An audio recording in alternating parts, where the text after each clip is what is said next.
In today's video, we're going to talk about keyword research and how we can use this in order to help us gain more traffic to our casino affiliate websites. And also in this video, I'm not going to try to throw a lot of data and numbers at you. Rather, I'm going to try to make you understand the bigger picture of keyword research and how to not overcomplicate it. I'm also going to give you some good examples on how bigger and successful websites have implemented their own keyword research strategies to rank in the search results. For me, keyword research is more than just using a very data-driven approach. Personally, I'm trying to incorporate a lot of intuition when it comes to doing keyword research because it feels like a lot of people are oversimplifying the approach of finding just the very high volume keywords and the keywords that we feel that we should rank for with our casino affiliate websites.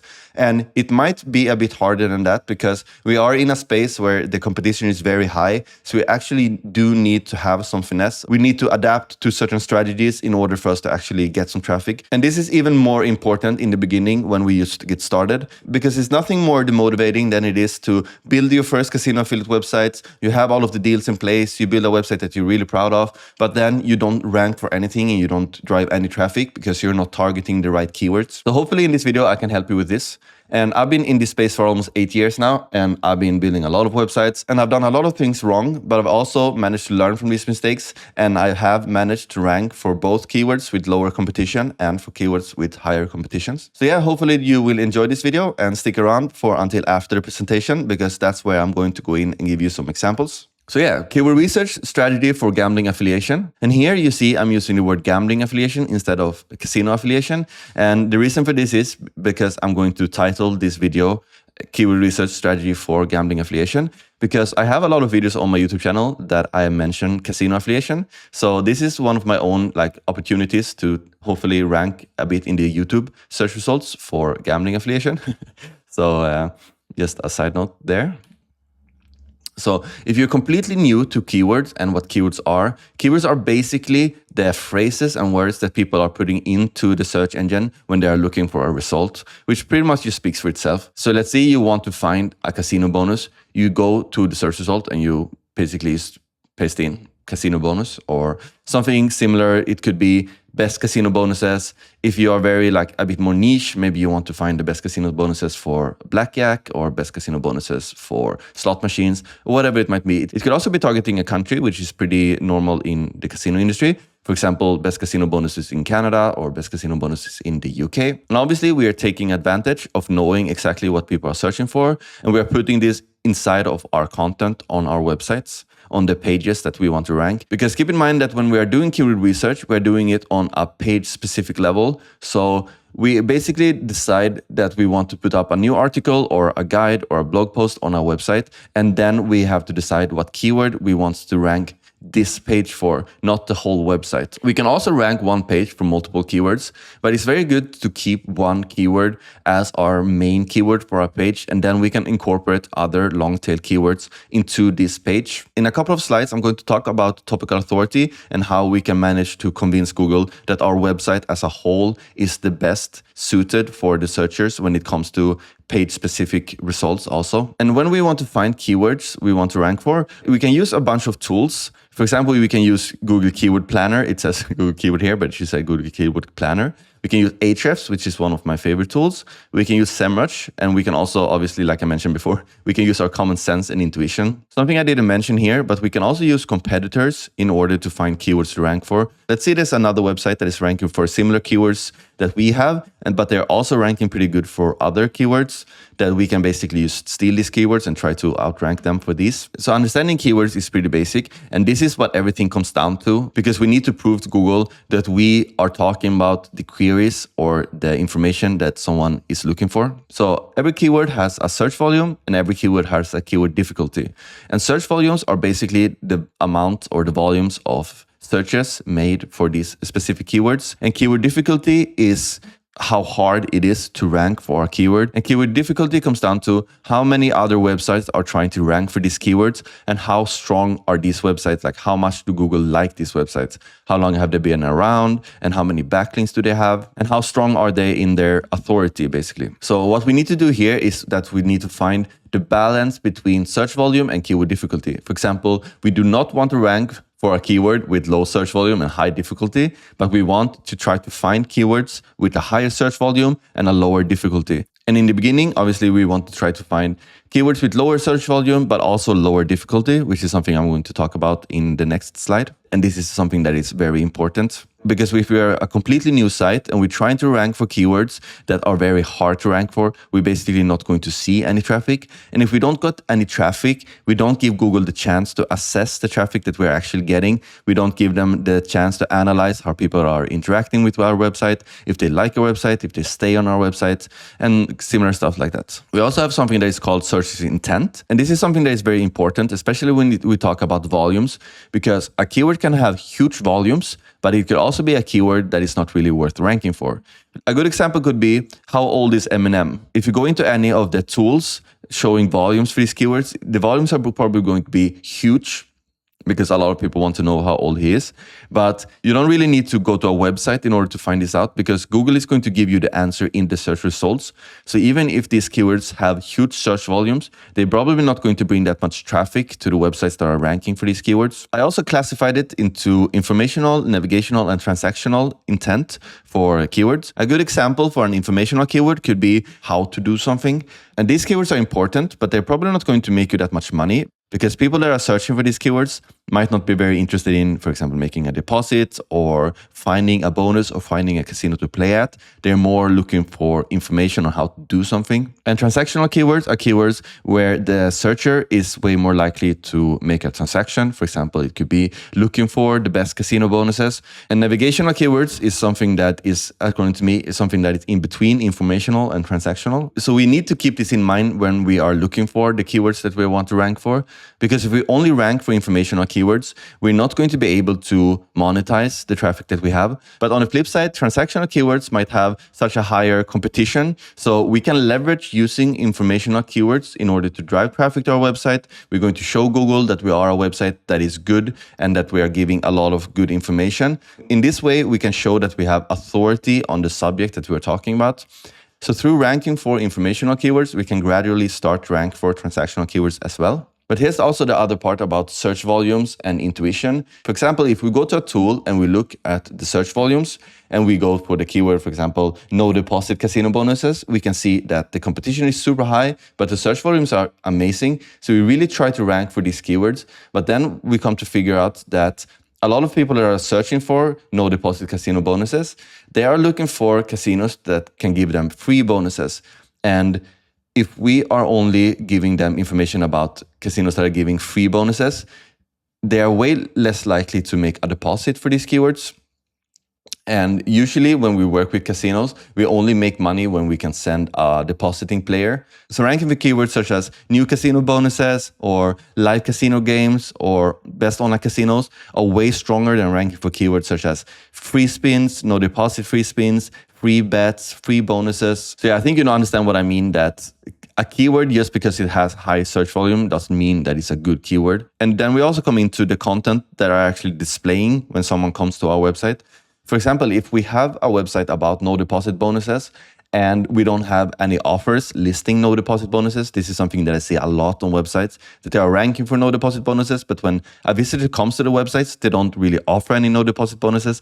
So obviously this doesn't give user satisfaction at all, because they're probably just going to go back to the search result again and look for another website that is actually listing no deposit bonuses. So we also have to keep in mind that if we are ranking for something, we have to make sure that we are giving the user the information that they want, in terms of content or in terms of offers, whatever it might be. So yeah, and the next one is semantic SEO and keywords. And this might be something that sounds a bit more complicated, but it actually is not. And what I mean when I talk about semantic SEO is that search engines no longer, or at least not as much, are using just the exact match phrase that you are using to rank a website. So let's say you want to rank for best online casinos, just as an easy example. If you're using the keyword best online casino everywhere, Google is going to figure out that you are manipulating the search engines, and they are not just trying to look for these exact keywords in order to understand your content. They are looking at your whole website. What is your website talking about? What is this page talking about? And they're also looking at other research results. What are other people talking about? And they basically have this huge crawl bot that is going to crawl your website. And they're going to look for semantic patterns of the search query, because Google are going to see words that are frequently used together to understand an article's main topic. So there's no use in trying to over-optimize the keywords that we're trying to rank for. Obviously, we need to use these keywords in our titles and in our headings, but we need to understand that we need to create content around a keyword that is as natural and as user-friendly as possible. So we cannot only write content optimized for the keyword, we have to write content optimized for the user. And Google is going to see this. And that's why I talk so much about creating content that is tailored for the readers and that is of high quality. And obviously, we would prefer to have content written by someone that knows what they're talking about. Because if you have an expert on an area that is writing about something, they're going to, intuitively just use all of these words that are used together in this topic. And Google is going to understand, the semantic concept of the information in an article. So even though keywords are very important, we cannot over-optimize and only rely on using keywords all the time in an article to rank it. So we need to have a content writer that understands what a person is looking for when they are searching for their keywords in the search results. And on slide 5, we're going to talk about the avalanche method and long tail keywords. I talk way more about the avalanche method and how to actually implement all of these things inside of my course, but that's a different topic. I just wanted you to know that this is something that I feel is very, very important. And this is something that I use and implement a lot on my websites. And this is something that I'm really trying to help people understand very early in the beginning, because this is the things that are going to help your website get traffic when it's a new website. So we're looking for keywords with less competition, but also a lower search volumes. And the reason we do this is, like I mentioned before, that we want to have traffic on our website. Even if it's not a lot of traffic, we need traffic in order to demonstrate to Google how people are using our website. It's also kind of like having a restaurant. You need to have visitors to your restaurant in order for someone, to taste your food and to give you good feedback, maybe leave you good reviews. So if you don't have any visitors to your restaurants, you're not going to get any reviews. So that's why it's good to find topics that it's easier to rank for in order to kind of just get your foot in the door. And after that, when you get put into your different ranking tiers, you can slowly start ranking for keywords with a higher search volume, but also with a higher competition. So the avalanche method is very interesting. I'm going to show you what it means. And it's basically a theory that people are using that Google is going to put you into a tier depending on how much traffic you have, and basically allow you to rank for certain keywords and not allow you to rank for other more competitive keywords. I'm going to link this article in the description, and also after I'm done with the slides, I'm going to give you an example of how to implement this technique. So basically at the beginning, we're trying to find keywords easier to rank for, focusing on a golden ratio of keyword volume and difficulty. I'm not going to talk about the golden ratio in this video, but it's basically when you take the amount of all in title results for a keyword divided by the keyword volume when the keyword volume is under 250. It's not that advanced, but it's too much for me to talk about in this video. Maybe I will do it in another video. But basically, it's about finding a ratio between the difficulty and the search volume. So everything I talked about up until this point has basically been on a page level, basically a URL level. But now I'm going to talk a bit more about on a domain level, because what we do want to do with our website is that we want to create a topical relevancy across our whole domain. So what we want to do with this is that we want to show Google that we are an authority on the topic that we are discussing or that we're talking about. We basically want to give a user an end destination for where they can find all of the information relevant to the topic. So that's how we are using keyword clustering. And clustering is basically where we are grouping a lot of keywords that are frequently used together. And we create individual article or pages or guides about all of this.